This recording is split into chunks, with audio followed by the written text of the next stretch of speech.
오늘 말씀 시편 29편 1절에서 2절 말씀입니다. 너희 권능 있는 자들아 영광과 능력을 여호와께 돌리고 돌릴지어다. 여호와께 그의 이름에 합당한 영광을 돌리며 거룩한 옷을 입고 여호와께 예배할지어다.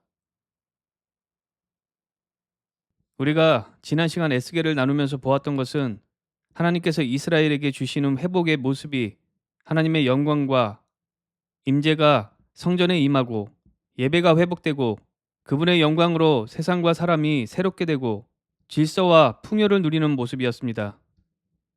이 세상은 시작부터 마지막까지 하나님의 영광을 위해 존재하며 하나님의 영광을 향하고 있다는 것을 나누었고 그 영광 안에서 우리는 참된 평강과 공급과 승리를 누리게 된다는 것을 나누었습니다. 그렇다면 하나님의 영광이란 무엇인지 좀 더 자세하게 들여다보고 정리해 볼 필요가 있습니다. 다소 이해하기에는 어려운 부분도 분명 있지만 성령님께서 인도하시고 점차 이해하게 하실 줄 믿고 성경에서 찾아볼 수 있는 하나님의 영광이란 무엇인지에 대해서 나누면서 신앙에 적용할 수 있기를 바랍니다. 우리가 하나님의 영광이라고 하면 보통 눈에 보이는 빛나고 웅장하고 아름다운 모습을 상상할 수 있습니다. 분명 눈에 보이는 모습으로도 하나님의 영광이 나타납니다. 출애굽기 16장 10절에서는 여호와의 영광이 구름 속에 나타났다고 기록합니다. 출애굽기 24장에 보면 모세가 이스라엘 민족을 두고 시내산으로 올라가 하나님을 뵙게 되는데 여호와의 영광이 시내산 위에 머무르고 있었다고 16절에 기록합니다. 17절에서는 산 위에 여호와의 영광이 이스라엘 눈에 맹렬한 불같이 보였다고 기록합니다. 열왕기상 8장에서는 솔로몬 왕이 예루살렘 성전을 완공하고 나서 성전 안에 있는 지성소에 여호와의 언약궤를 두었는데 언약궤를 메고 있던 제사장들이 성소에서 나올 때 구름이 가득하였고 그 구름 때문에 제사장이 서서 섬기지 못할 정도로 하나님의 영광이 가득하였다고 10절 11절 기록하고 있습니다. 에스겔 1장에서도 환상 가운데 하나님의 영광을 묘사하는 장면이 나옵니다. 움직이는 보좌 위에 앉아서 오시는 하나님을 보는데 허리 위의 모양은 단쇠 같아서 그 속과 주위가 불같고 허리 아래의 모양도 불같아서 사방으로 광채가 나며 광채의 모양은 비 오는 날 구름의 무지개 같은 여호와의 영광의 형상의 모양이라고 기록합니다. 이처럼 하나님의 영광은 육의 감각으로 확인할 수 있는 모습을 통해 나타나기도 합니다. 그러나 하나님의 영광이 구름이나 빛이나 불 자체는 아닙니다. 이러한 것은 하나님의 임재와 위엄을 나타내기 위해 사용되는 시각적 표상 또는 현현인 것입니다.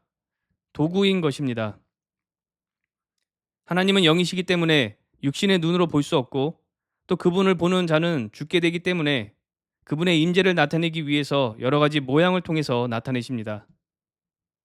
하나님의 영광을 빛이나 구름이나 불이나 여러 가지 형식으로 보이실지라도 그 자체가 하나님의 영광은 아니며 근본적으로 하나님의 영광이란 하나님의 본질, 하나님이 누구신지 그분 자체가 드러나고 표현되는 것이라고 이해할 수 있습니다. 하나님의 영광은 곧 그분의 본질이 나타나는 것이며 그분의 본질은 하나님의 성품과 하시는 모든 일을 통해서 볼 수 있습니다. 출애굽기 33장 18절 19절에서 모세가 하나님께 그분의 영광을 구하는 장면이 나옵니다. 애굽에서 나와서 홍해를 건너고 시내산에 도착했을 때 모세만 산에 올라가 단독으로 하나님을 마주하고 십계명을 받는 동안에 사람들은 산 밑에서 기다리면서 모세가 한동안 내려오지 않자 금송아지를 만들어서 우상을 숭배했습니다. 그런 죄악을 저지른 사람들을 전부 멸하시고 모세로 다시 민족을 세우시겠다고 하십니다. 모세는 이스라엘 사람들을 위해서 중보하며 용서를 간구했고 하나님께서는 모세의 기도를 들으시고 마음을 돌이키십니다. 그래서 이스라엘을 약속의 땅으로 들어가게 하시지만 그들과 함께 가지는 않으시겠다고 말씀하십니다. 그러나 모세는 하나님의 임재하심이 없이 보내지 말아달라고 간구했고 기도를 들으신 하나님께서 그들과 함께 해주시겠다고 약속을 합니다. 바로 그때 모세가 하나님께 간구했던 것이 그분의 영광입니다. 하나님의 영광을 보여달라고 간구했습니다. 단순히 하나님의 광채, 웅장함을 보여달라고 간구한 것이 아니라 이스라엘의 죄를 용서하시고 함께 하시는 은혜의 하나님이 누구신지 하나님의 본질을 알고자 했던 간구라고 볼 수 있습니다. 그러한 간구함에 하나님께서 출애굽기 33장 19절에 이렇게 말씀하십니다. 내가 내 모든 선한 것을 내 앞으로 지나가게 하고 여호와의 이름을 내 앞에 선포하리라. 나는 은혜 베풀 자에게 은혜를 베풀고 긍휼히 여길 자에게 긍휼을 베푸느니라 라고 말씀하시며 그분의 영광을 보여달라고 하는 모세의 간구에 하나님의 성품으로 대답하십니다. 그분의 성품과 하시는 일을 통해서 하나님의 영광이 나타나기 때문입니다. 하나님의 성품은 거룩과 은혜, 사랑, 신실, 공의와 같은 것을 말합니다. 앞서 살펴본 출애굽기 33장에서 모세와의 대화 후에 34장에서 새로운 돌판에 십계명을 다시 주실 때 새로 깎아 만든 돌판을 들고 산으로 올라온 모세 앞을 하나님께서 지나시며 이렇게 선포하십니다.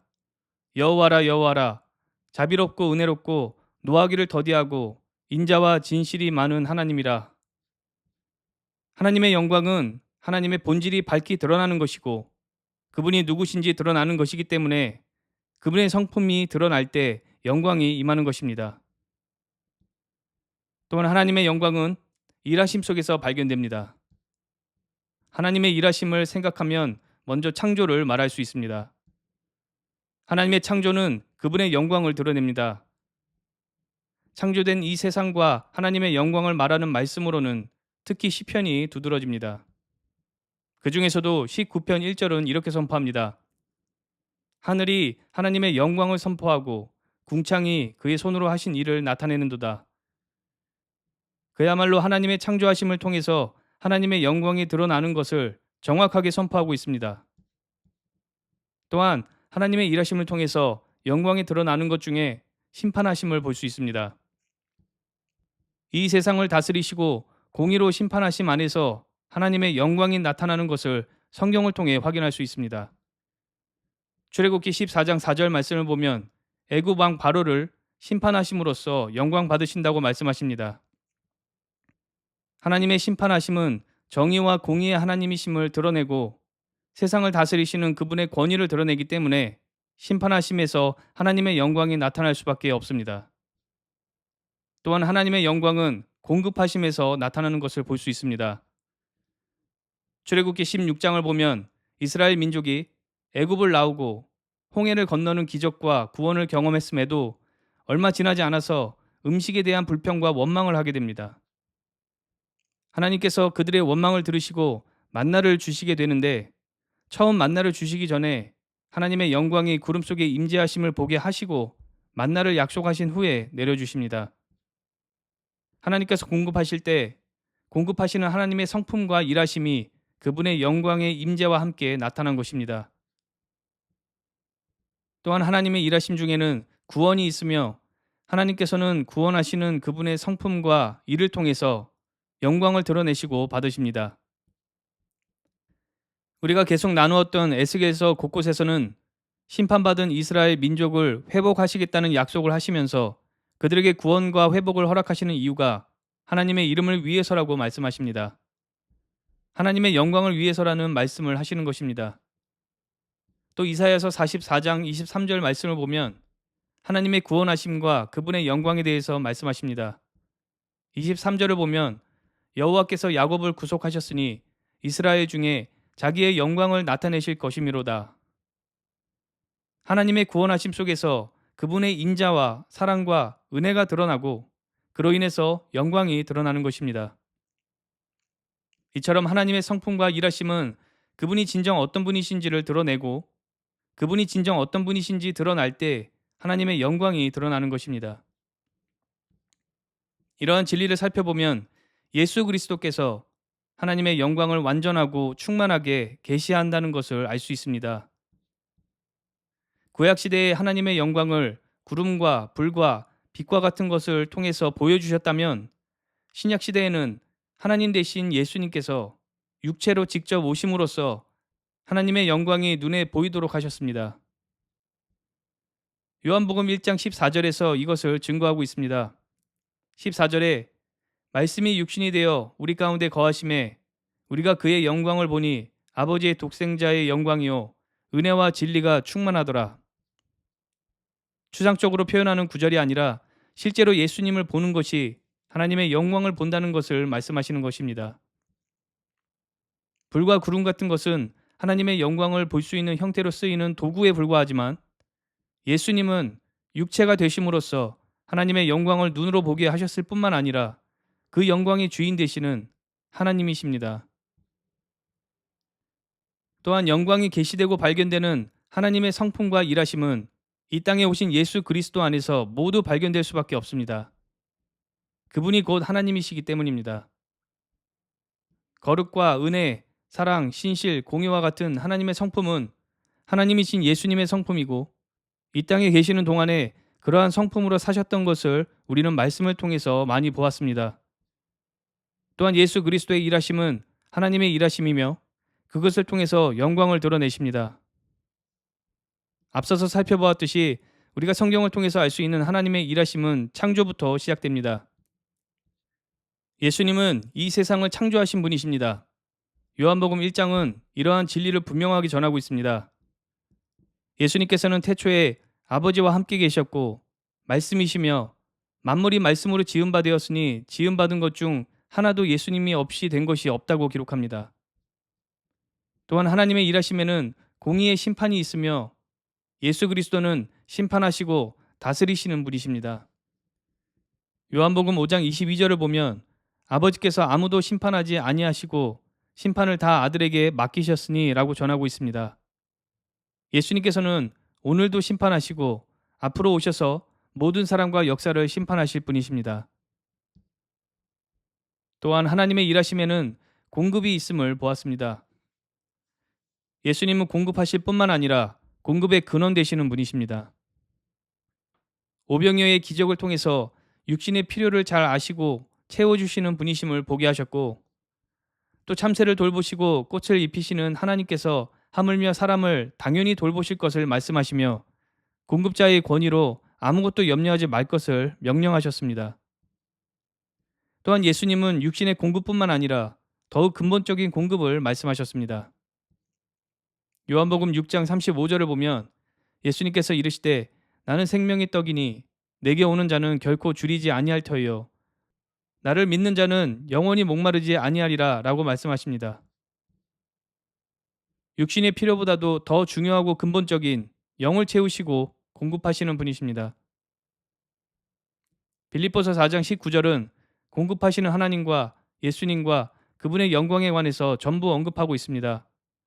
4장 19절을 보면 나의 하나님이 그리스도 예수 안에서 영광 가운데 그 풍성한 대로 너희의 모든 쓸 것을 채우시리라. 이처럼 공급하심은 하나님의 영광 가운데 일어나는 일이고 또 영광을 드러내며 예수 그리스도께서 바로 그 공급자 되시는 분이십니다. 또 앞서 본 하나님의 일하심 중에는 창조와 공급뿐만 아니라 구원하심을 보았습니다.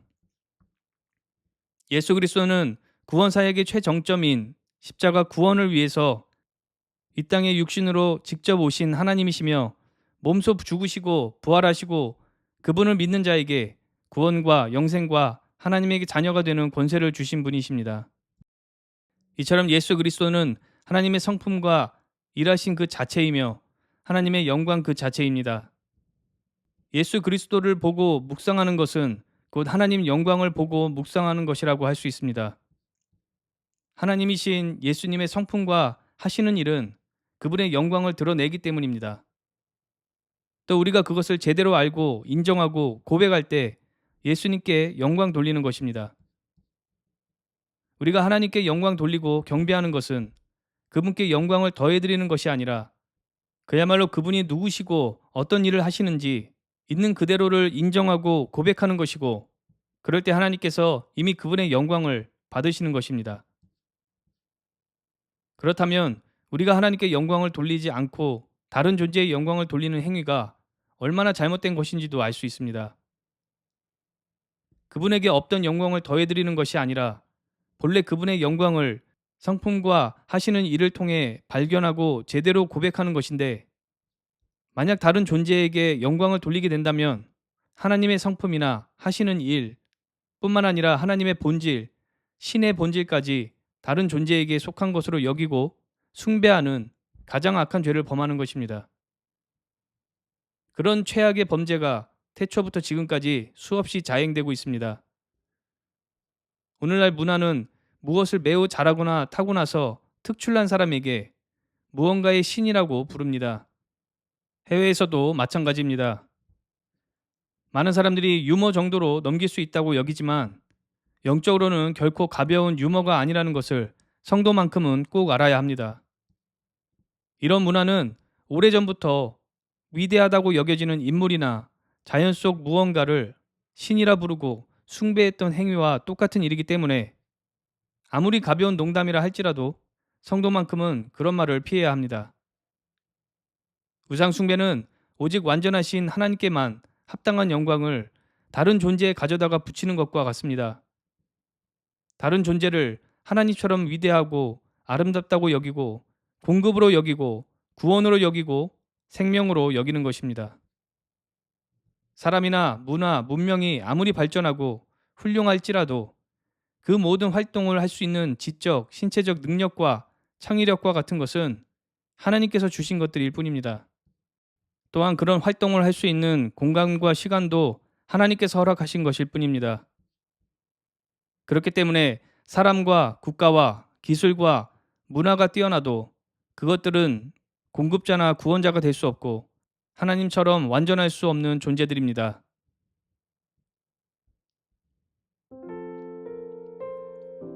우리는 오직 하나님께만 영광 돌려야 합니다. 하나님의 영광은 오직 하나님께만 속한 것이며 피조물은 하나님의 영광을 반사하여 비추거나 참여할 수 있을 뿐입니다.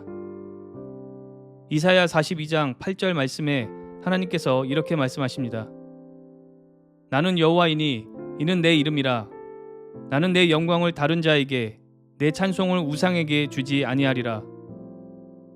성경을 통해 우리가 알 수 있는 것은 바로 모든 것이 하나님의 영광에 집중하고 있다는 것입니다. 하나님의 영광은 그분의 모든 활동의 최종 목적입니다. 영광이란 그분이 어떤 분이신지 그분의 본질이 드러나는 것이고 하나님께서는 그 영광을 통해서 하나님 자신을 드러내시고 알게 하시는 것입니다. 우리는 그 영광을 통해서 하나님을 알 수 있고 기뻐할 수 있는 것입니다. 그것이 피조물에게 주어지는 최종적인 만족과 기쁨입니다. 그러므로 성도는 하나님 영광에 집중해야 합니다. 말씀을 볼 때도 하나님 영광에 집중해야 하고 모든 예배와 경배도 하나님 영광에 집중해야 하며 뿐만 아니라 일상에서 사람들을 만나고 일을 하고 가정을 세우고 먹고 마시는 모든 행동도 하나님의 영광에 집중하고 하나님 영광을 위해서 해야 합니다. 세속적인 사회의 모든 분야에서도 국가를 세우는 일에서도 하나님 영광을 위해서 목소리를 내고 활동을 해야 합니다.